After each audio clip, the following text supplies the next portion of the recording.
Ada wacana baru nih guys, katanya para ojol mau diangkat menjadi karyawan. Jadi tidak lagi namanya kata-kata mitra ya, ada kata-kata karyawan yang mana lagi diusulkan oleh DPR. Dan juga ada kabar baru juga buat anak kontrakan, anak kos-kosan, anak yang pengen punya rumah.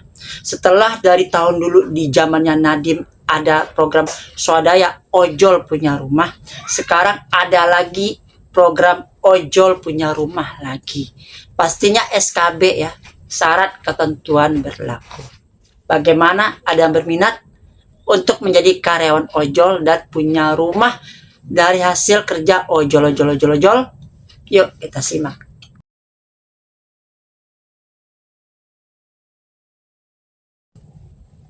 Assalamualaikum warahmatullahi wabarakatuh. Selamat pagi, selamat siang, sore, malam, dini hari, ataupun kapanpun melihat video ini. Lagi-lagi kita akan membahas masalah ojol, yang mana kita dapat info sedikit nih, bocoran sedikit nih. Katanya para ojol-ojol ada kabar baik, ada kabar bahagia, ada kabar gembira.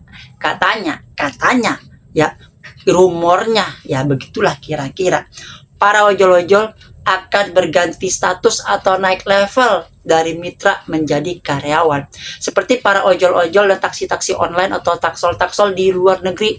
Ya, seperti di Eropa, seperti di Inggris, karyawan. Di Spanyol, karyawan. Ya, itu yang bendernya Uber. Yang mana dulu pernah di Indonesia, tapi udah tidak ada lagi di Indonesia. Bahkan di Asia Tenggara, dia tidak lagi beroperasi. Tapi semua ojol-ojolnya dan rapper-rappernya, kalau di sana bahasa Inggrisnya driver ya, tapi kalau di Indonesia namanya ojol-ojol itu menamakan kapasitas ataupun mengklaim itu adalah karyawan, bukan mitra seperti yang terjadi di Indonesia. Nah, ini kita lihat dari Gojek driver, dari Faisal Fahruzi yang nanya, yang mengatakan seperti ini. Buset, mau jadiin karyawan berapa juta ini mau dirangkul. Aplikator set pamit dulu ya. Nah, ini ada berita wacana ya. Ini katanya ini DPR masih kaji kemungkinan status pengemudi ojol naik jadi karyawan. Nah, ya, ini beritanya secuil yang kita bacakan. Ketua Badan Aspirasi Masyarakat atau BAM DPR ya, DPR RI ini, Neti Prasetyayani meyakinkan akan mengkaji status karyawan bagi para pemudi ojol-ojol. DPR RI saat ini masih mengkaji lebih jauh mengenai status tersebut dengan masing-masing komisi. Kalau untuk statusnya sih belum ya, karena ini masih dalam forum grup diskusi FGD, kata Neti kepada wartawan di Komplek Parlemen Senayan, Jakarta, hari Rabu kemarin. Neti menjelaskan bahwa perihal status ojol ini baru dimulai pada 12 April dan 13 April 2025. DPR RI juga masih harus mengkaji isu lain sehingga status karyawan yang harus disematkan pada ojol masih memerlukan waktu. Jadi ibarat ojol mau jadi karyawan itu seperti makan siang gratis ya. Yang mana makan siang gratis tuh anak-anak sekolah di pending, di hall. Mungkin ojol-ojol juga di hall. Nah, dari ini kita akan lihat berita ke depannya. Apakah ini terrealisasikan? Apakah ojol-ojol akan bahagia? Apakah ojol-ojol tetap menjadi mitra sampai kapanpun? Ya, ada yang udah 10 tahun lebih di ojol. Ada yang zamannya Cisanggiri. Ya, zamannya Blok S, zaman dari rumah kontrakan petakan Nadiem. Waktu itu Pak Mulyono, Pak D 001 dan rombongannya pertama kali mendaftar. Lalu pindah ke GBK berbondong-bondong sampai bawa kartu keluarga, bawa buku nikah dan lainnya sebagai syarat untuk ojol. Bahkan dulu sempat juga keluar kerja demi ojol karena pendapatan di kantor katanya lebih rendah dari penghasilan ojol. Bahkan sarjana-sarjana bukannya dia melamar perkantoran, malah dia melamar jadi ojol. Tapi sekarang bagaimana? Ya, tetap aja mitra sampai kapanpun. Ya, dan juga ada kabar baik juga bagi para ojol-ojol itu, ojol punya rumah. Nah, ini buat anak kontrakan, anak-anak kos-kosan ya, pagi anak rantauan ya. Nah, yang mana ke Jakarta jadi ojol pasti punya rumah, dan ini kabar baik buat kalian. Ya, katanya ada 2000 rumah, yang mana 2000 rumah ini diprioritaskan untuk para ojol-ojol. Seperti berita berikut ini dari sahabat Bolang Jabodetabek.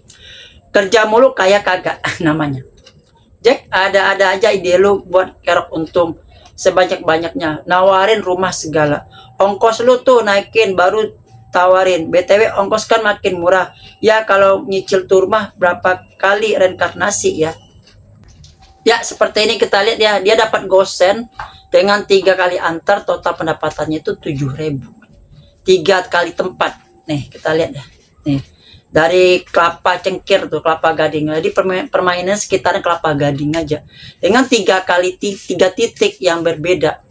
Dengan ongkos totalnya estimasi pendapatan 7.000.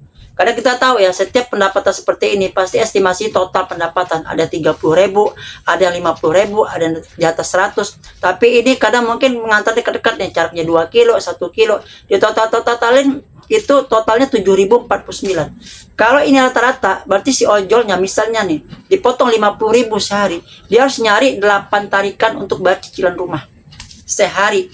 Kalau ongkosnya seperti ini. Yuk, ini yang kita lihat ya. Nah, programnya ini. Ya khusus mitra terpilih. Nah, katanya mitra terpilih ya. Nah, mitra yang terpilih.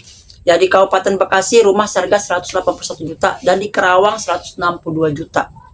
Yang mana itu uang muka untuk di Bekasi, Kabupaten Bekasi itu 1 juta, di Kerawang 3,8. Masa jangka waktu sampai 20 tahun dan cicilannya 50.000 sehari. Kayak kita nyicil molis ya. Nah, sewa molis ini 50.000. Nah, catatan penting, Anda hanya dapat memilih satu tipe rumah sesuai atau di area domisili. Kabupaten keputusan diterima dapat ditolak pengajuan KPR Mitra merupakan wewenang mutlak dari pihak BTN.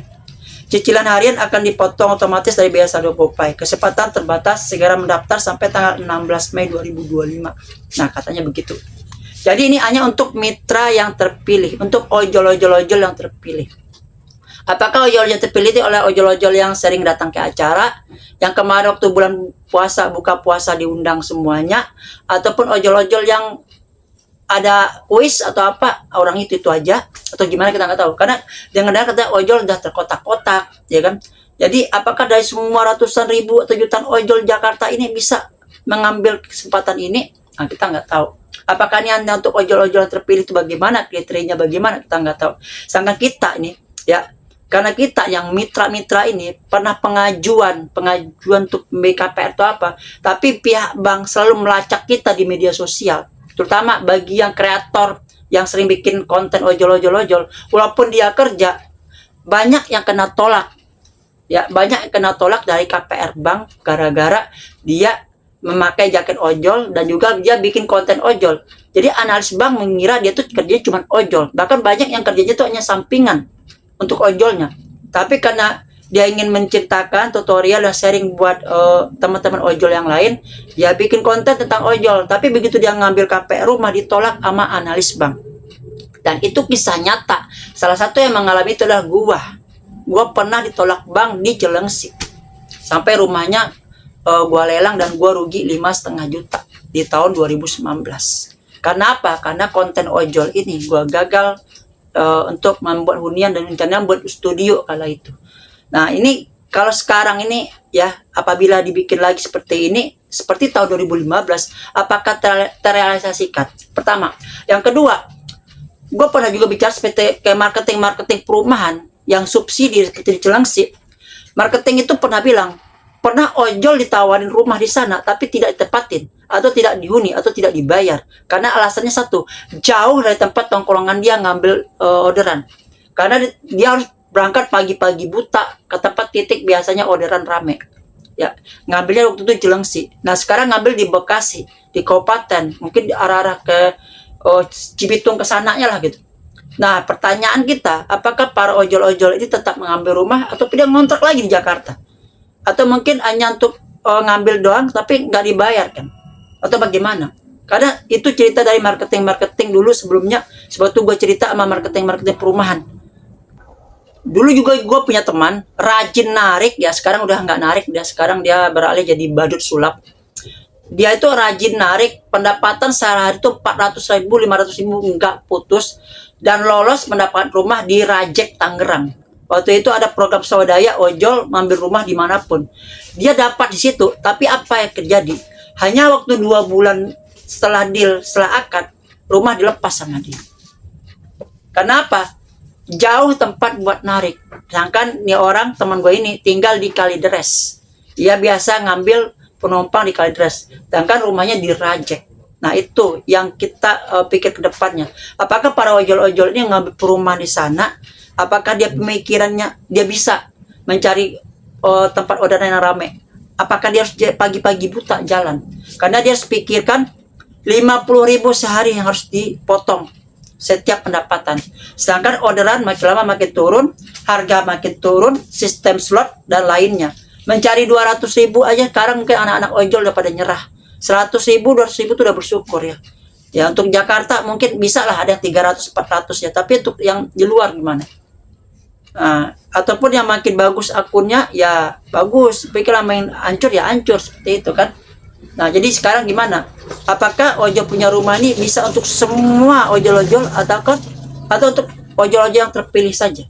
Atau ojol-ojol yang pembinaan yang dipilih? Nah, atau job piaraan gitu-gitulah kalau kata netizen. Tulis di kolom komentar. Assalamualaikum warahmatullahi wabarakatuh. Salam satu aspal.